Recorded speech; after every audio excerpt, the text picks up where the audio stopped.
ఈ సినిమా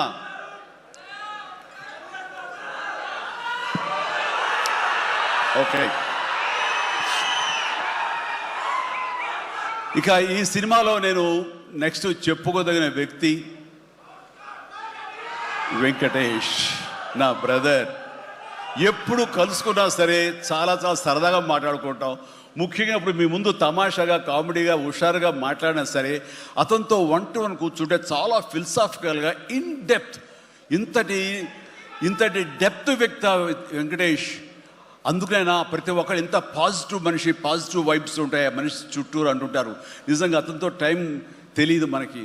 ఎంతో తన ఏజ్కి మించినటువంటి విషయాలు తెలియజేస్తూ జీవితం యొక్క పరమావధి ఏంటి, జీవితం ఎలా ఉండాలి, ఎంత పీస్ఫుల్గా ఉండాలని చెబుతుంటే కనుక నాకు మోడర్న్ డ్రెస్ వేసుకున్న చిన్న సైజు గురువులాగా అనిపిస్తుంటాడు వెంకటేష్. నిజం. సో అలాగా సినిమా జీవితాన్ని తన వ్యక్తిగత జీవితాన్ని రెండు బ్యాలెన్స్ చేసుకుంటూ చాలా చక్కగా ముందుకు సాగుతూ ఎంతో ఇన్స్పైర్గా ఉంటుంది వెంకటేష్.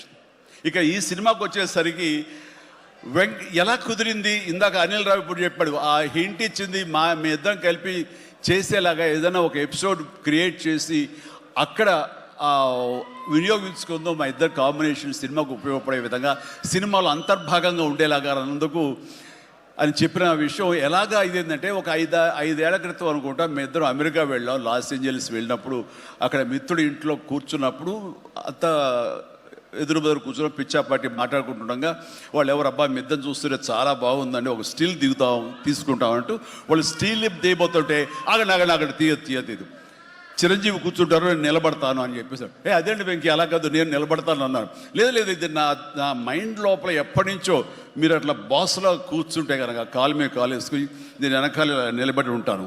ఇది ఒక మంచి స్టోరీకి స్టిల్ లీడ్ అవ్వాలి అంటే మన హాలీవుడ్ గాడ్ ఫాదర్ చూసారా, మెర్లిన్ బ్రాండో అండ్ ఆల్ పచినో అలాంటి క్యారెక్టరైజేషన్స్. వెంకీ నువ్వు వెళ్ళి వాడు నరుకురా అంటే నువ్వు వెళ్ళి మ్యాస్గా నరికి వచ్చేస్తారు. అంటే తనకి ఎప్పటి నుంచి ఉందో అలాంటి జోనర్ సినిమా చేయాలి, మా ఇద్దరు కాంబినేషన్లో చేయాలన్న కోరిక ఉందో ఆయన వ్యక్తపరిచేసరికి నేను చాలా ముచ్చట పడిపోయాను. అదేవిధంగా స్టిల్స్ కూడా మేము దిగాము, అది ఎవరు లీక్ చేస్తారో నేనైతే లీక్ చేయలేదు, అది బయటకు వెళ్ళిపోయింది ఆ స్టిల్స్.